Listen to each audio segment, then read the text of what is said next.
Welcome to the debate. Our discussion today really gets into one of the trickiest dynamics in high-stakes employment disputes: implicit bias that's directed right at the mediator. Mm-hmm. We know from the material that these implicit biases, these unconscious attitudes that guide our actions, they're just pervasive. They're sort of the societal expectations we all carry.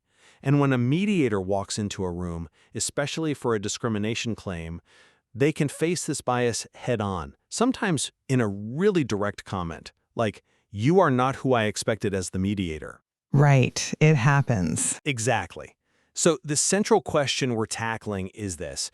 When we're dealing with this bias, during the selection process, should we prioritize identity matching? So finding a mediator with a shared background based on what we know are proven practical benefits, or must we consciously reframe that conversation toward cultural expertise to uphold, that gold standard of professional neutrality? I'm going to argue that ignoring the measurable practical effects of a shared identity is frankly irresponsible, and that we have to lean into matching to maximize party trust and mitigate bias. Implicit bias is of course undeniable. I believe prioritizing simple identity matching is a dangerous oversimplification. It really risks falling into the very stereotyping we're trying to escape.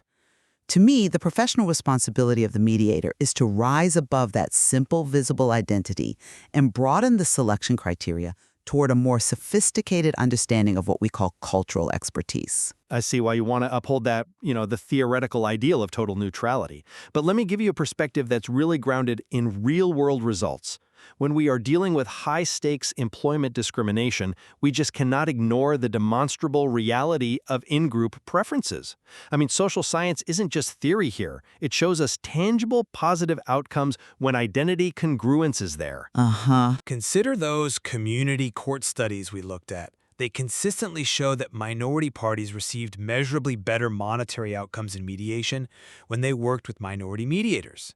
In one specific program, just having 2 minority mediators completely eliminated the negative financial impact for minority claimants. I mean, when the core dispute is already about alleged bias, identity congruence offers a practical and immediate way to instill confidence and just level the playing field. That initial instinctual request for a good fit is driven by social reality, and if we want the best shot at a fair outcome, we have to respect that. Okay, that's a compelling point about outcomes, especially the monetary ones, I'll grant you that. But the expectation we place on a mediator is to be a flexible, neutral professional. We hire mediators to handle incredibly complex subjects, whether it's, a high-level corporate severance dispute or a nuanced bias claim. They should be able to navigate that complexity, regardless of who they are visually. Reframing the selection from simple matching to genuine cultural expertise is so vital because visible identity, it just rarely captures the actual lived experience you need for the conflict. I'm thinking of that example where an HR manager requested an Asian mediator for a dispute between 2 Asian coworkers. Right. Now, if we just fulfill that request, we risk missing the actual conflict entirely, which could be about, dramatically different immigrant experiences, or generational gaps, or subtle power dynamics. The expertise needed for that case wasn't just skin color. It was an understanding of the intersectional complexities of identity in the workplace. If we just default to simple matching, we reinforce that really problematic assumption that a shared identity automatically means they get it. Wait, let me just stop you there. I understand the concern about oversimplification, but if the cost of upholding that professional ideal is demonstrably worse monetary outcomes for minority claimants, how can you justify it? I mean, my point is that the ideal of neutrality just can't stand when it clashes with the practical necessity of equity. If matching eliminates a documented negative impact, then matching becomes the necessary, ethical, and practical first step. Well, I'm sorry, but I just don't buy that the ideal has to be abandoned. The challenge is making the process smarter, not simpler. Relying on matching is a form of stereotyping. We shouldn't stop at the request. We have to ask why the request was made. The key is to transform that initial identity request into a sophisticated inquiry. So when the HR manager asks for an Asian mediator, we shouldn't just provide one. We should be asking, what specific experiences or areas of knowledge are necessary here to address the nuances of this conflict? That process of deeper inquiry, that reframing, that is our true commitment to neutrality and complexity. And, moving beyond just selection, we should also be using established psychological strategies to decrease the impact of that incoming implicit bias once we're in the room. Research strongly supports that exposure to counter-stereotypical examples, counter-exemplars they're called, is highly effective at shifting subconscious expectations. So in a co-mediation setting, this can be a really powerful psychological hack. We should purposely promote counter-stereotypical roles. Maybe the younger minority or female co-mediator takes the decisive lead on opening remarks or on drafting the final settlement terms. And we have to actively avoid letting them default to those traditionally administrative roles like managing schedules or getting the coffee. Mental associations. But applying that strategy at the micro level of a single, highly pressurized employment mediation, I think it risks becoming a kind of manufactured performance art. The mediator is now focused on whether they are successfully demonstrating a counter-stereotype instead of focusing on their core mission, which is competence and resolution. I mean, the mediator who was told "you are not who I expected" already starts from a trust deficit. Their primary task shouldn't be choreographed role-playing. It should be an immediate, genuine demonstration of skill.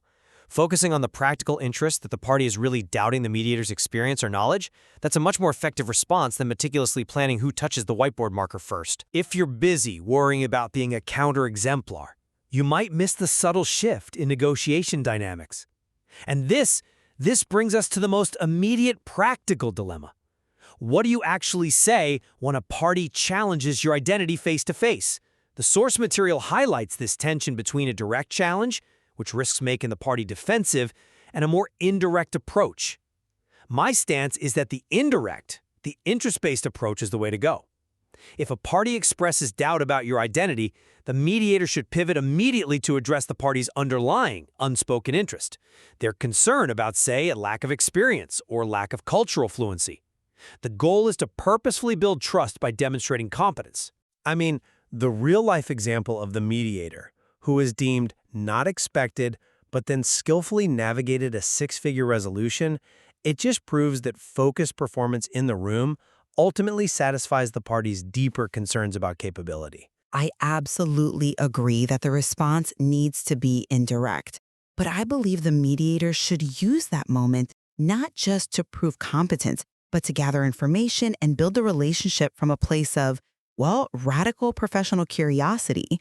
When that comment is thrown across the table, we shouldn't deflect it, we should acknowledge it and then reframe it into a question. We can validate the comment by saying something like, you're raising a very important question here. You're asking, to what extent am I the right person to help you resolve this discussion today? And then you pivot. Is there anything specific I can do right now that would be helpful to you for our work together? This acknowledges their expectation, it incorporates their concern directly into the working agreement, and it maintains that crucial professional neutral stance without being accusatory at all. So look, ultimately, we are in total agreement that the incoming implicit bias directed at the mediator is an inevitable and crucial dynamic that has to be addressed, especially in disputes where bias is the central claim. Right. I do continue to stand by the fact that the empirical realities of bias, as reflected in studies showing demonstrably improved outcomes for claimants when identity matching is present, that requires us to give significant practical weight to identity considerations during selection.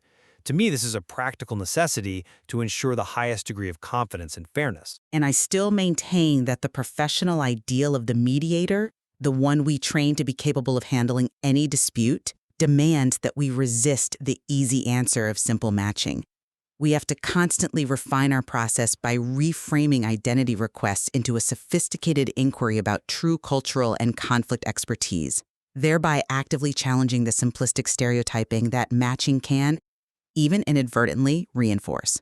The challenge remains for all professionals to proactively approach these implicit biases, both through strategic selection criteria and through skilled communication in the moment.